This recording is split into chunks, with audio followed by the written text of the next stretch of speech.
କ'ଣ ପାଇଲ? ଭାଇର ସଂସାର ଉଜାଡ଼ ଦେଇକି କିଛି ଖୁସି ପାଇଲ କି?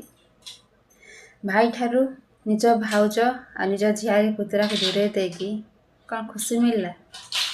ଆଜି ଭାଇ ଏକା ରୋଷେଇ କରିକି ଖାଉଛି, ତମକୁ ଭଲ ଦେଖାଉଛି? ତମ ସଂସାରରେ ତମେ ନିଜେ ତମ ସ୍ୱାମୀ ଆଉ ତମ ଛୁଆମାନଙ୍କୁ ନେଇକି ଖୁସିରେ ରହିଛ, କିନ୍ତୁ ଭାଇର ଖୁସି ତମ ଆଖିରେ ଯାଉନି ନା। ଆଜି ଭାଇ ତା ସ୍ତ୍ରୀ ଆଉ ତାଙ୍କ ଛୁଆଠୁ ଦୂରରେ ରହିକି କ'ଣ ଖୁସିରେ ଅଛନ୍ତି? ଭଉଣୀ ପରା ତମେ। ଭାଇର ଖୁସି ଦେଖିକି ତମେ ଜଳିବା କଥା ନୁହଁ, ବରଂ ଖୁସି ହେବା କଥା। କାହିଁକିନା ମୋ ଭାଇ ଖୁସି ଅଛି, ତା ସଂସାରକୁ ନେଇକି ସେ ଯେମିତି ଖୁସିରେ ରହିଛି, ମୁଁ ବି ଚେଷ୍ଟା କରିବି ମୋ ସ୍ୱାମୀ ମୋ ଛୁଆଙ୍କ ସହିତ ମୁଁ ବି ଖୁସିରେ ରହିବି।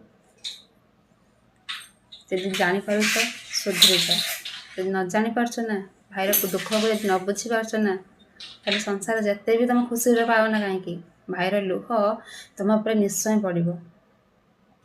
ଜୟ ଜଗନ୍ନାଥ।